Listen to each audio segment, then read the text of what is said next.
Kia ora, I'm Johnny and welcome to Hero Kōrero. On the last episode of WandaVision, it was mostly sword orientated, but did we get the answers that we were looking for? Kinda. Episode 4 confirmed what we already knew, right? But again, Marvel did what they do best and left us with more questions than we had when we started. But I'm here to answer them. So last week's episode, I found out that Wanda is in control to a certain extent. Not a Marvel prodigy, but I'm a Marvel prodigy. And then at the end of episode 4, we pick up where we ended in episode 3. So now, we know how Rambo got caught in the mix. So she was blipped, and then she came back 5 years later, only to go straight back to work, because that's absolutely the first thing I would do if I lost 5 years of my life. So she enters Westview through the weird RGB barrier warp thing and appears as a sitcom character. If she breaks character, then bad things happen, like how she ended up being blasted back into reality by Wanda since she couldn't keep her mouth shut about Vision. She thinks Wanda is doing it all, but I don't think that's true. Like, you can't just go around blaming people for creating multiverses that are threatening to the world. Like, just because you brought up a traumatic event in her life, you can't do that. Well, nah, actually it is, like, you can blame her because this is a special case. Magic's involved. But Wanda does seem to be controlled by someone. It could be that she has no idea who's controlling her. They've got such a hold on her that when she does have those moments of clarity, she panics and thinks it has to do with ruining her magical world. Think about it. The sword drone, the beekeeper, Rambo. She resets the world as soon as she senses any danger. Danger Dan! I'm Danger Dan. Wanda has had some extreme amounts of trauma, leaving her vulnerable for attempting offer like this to make everything she's ever wanted for a price. It's kind of like signing a deal with the devil. The devil being who? Mephisto. He's the devil of Marvel. And when I say devil, I quite literally mean the devil. Satan, Lucifer, 666, Beelzebub, Momo. He's immensely powerful, sneaky, and makes trades for souls like a politician. His history with Scarlet Witch includes an incredibly important detail too. Yeah, well, two. The twins. The two babies, get this, they're actually illusions.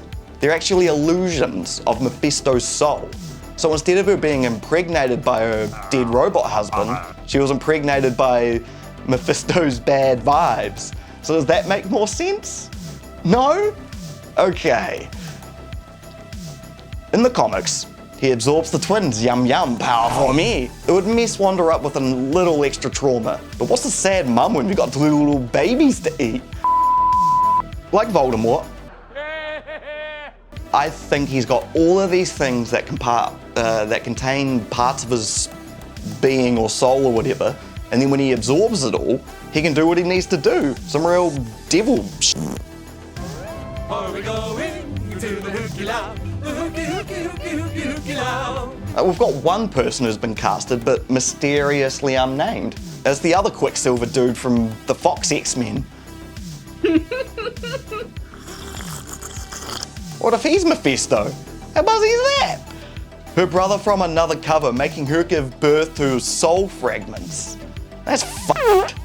So if Wanda controls the fabric of this reality under Mephisto's influence, then could explain why we're having these time jumps. Every time a threat's introduced, boom, Wanda says no. Pit says no. And their reality changes again. Remember, she's had a pretty traumatic background for a while, even before the Avengers took her away.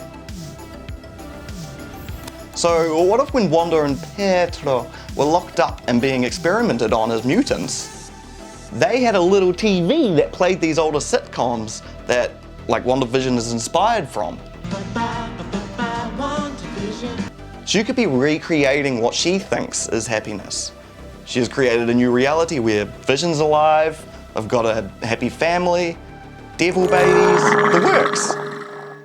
But then in those small pockets of reality, she sees dead Vision. I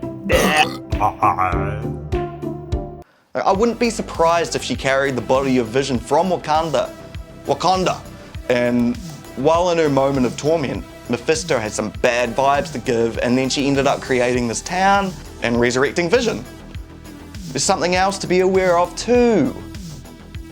When Rambo enters this neighborhood, she's wearing sword attire. She's wearing a uniform, yeah?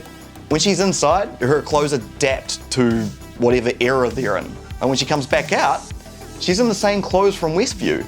Does that mean that the reality that Wanda created in there has the reality that Wanda created in there has an everlasting effect? So Vision is alive from now on? Or is he? Like, he's powered by the Mind Stone still in this reality, so does that mean when he comes out, he'll still have a Mind Stone? Or will he come out of Westview as a lifeless corpse and traumatize everyone?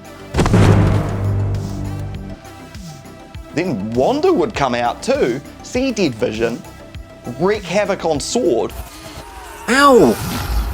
With the influence of her past trauma and Mephisto. All she needs is a reason. Dead Vision, that's one reason. This next bit is a little sneaky slip in that may give away how this world might be saved. So, while Sword identifies the characters in Westview to who they are in real life, Norm has some details that may pique some storytelling interest. Vision awakens him with a soft touch. In doing so, they remember their normal life and break character until he touches them again. Oh. That seems mighty useful. He's already learning the truth about this place because he's AI Stark technology powered by a Mind Stone. So it's only a matter of time before we get some juicy info. Who I'd go touch first, in a non-sexual way, is Agnes. It's like overly been discussed that Agnes is really Agatha Harkness. She's a witch who mentors Wanda in the comics and has lived for centuries because witch stuff. At this point of time, Agnes is just someone that pops up and complains about her husband, but there's more to her than what we're getting. Oh yeah, she helps people chop fences in half. Oh, sure did. But Ralph looks better in the dark, so I'm not complaining. Nah, I reckon she's dead too. But Mephisto had Wanda go to this neighborhood promising a happier life with a catch. What that catch is, we don't know yet. Most likely to do with world domination or releasing hell into Earth so he can eat more babies, yum yum. The benefit of having Agnes in Westview for Mephisto is that she can be used to manipulate Wanda like from the inside and do some other witchy stuff to help him. But from what we've seen so far, it doesn't seem like she's doing it willingly. If Mephisto had Wanda create this suburb with all these other people he's handpicked, then that's why when Rambo turns up and discusses Ultron and Dead Vision, Wanda is like, wait a gosh dang minute, you're not from here, and blasts her. Straight after that, she's like, what have I done? With her eyes. If she was fully committed to this being her world, I don't think she would look at her hands like they took a life of her own or see a dead Vision wearing a nice suit. These visions she's having could be a portrayal of what Mephisto wants to show her to mess her up a little bit more, gain a little bit more control. Look at this, it's a screenshot from the recent Triumph trailer that shows Wanda looking up at a sword surveillance camera very evil-like. Why you do that? Look at this. It's another screenshot from the recent Triumph trailer that shows Wanda about to Sunny Bill Vision. Why'd she do that? Wanda's under the influence of devil vibes. Her whole demeanor changes and she eyes up Rambo for a 1 hour. The only time we've seen her this mad is when she was like unrecognized by Thanos. You took everything from me. I don't even know who you are. He was like, new timeline, who dis? Apart from that, she's been an absolute mess of emotions and mistakes. Of course she'd protect this life. She'd protect it with everything she has because it's all she has. Monica's a threat from the outside. Vision is discovering what's happening. Agnes is terrified even in her sitcom state.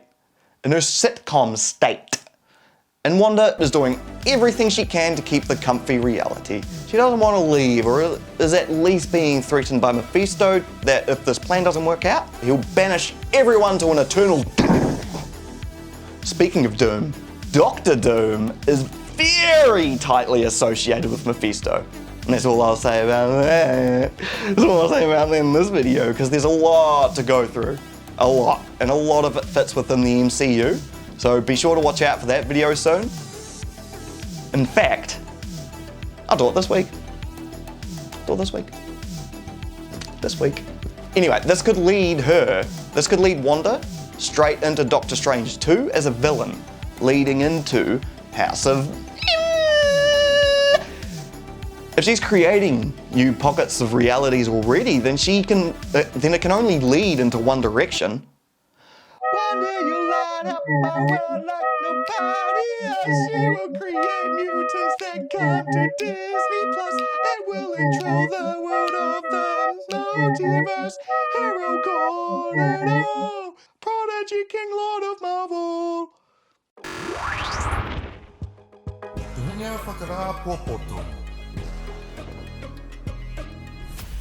So, this episode was basically a description of what's been happening in the real world, like what Sword is, the time frame, the blip. Everything that Sword knows, we now know too. All we need is that juicy bad guy to fit all the pieces together and we've got ourselves a big setup for the MCU. Hey, look, if you made it this far into the video, first of all, kia ora. Second of all, if you haven't already, please join us on the journey to 1,000 subs by subscribing, sharing with your friends who also like the MCU. Let's manifest these theories until they become a real thing. Please give me doom. Give me doom. Give me doom. I'm Johnny. Matewa. See you later.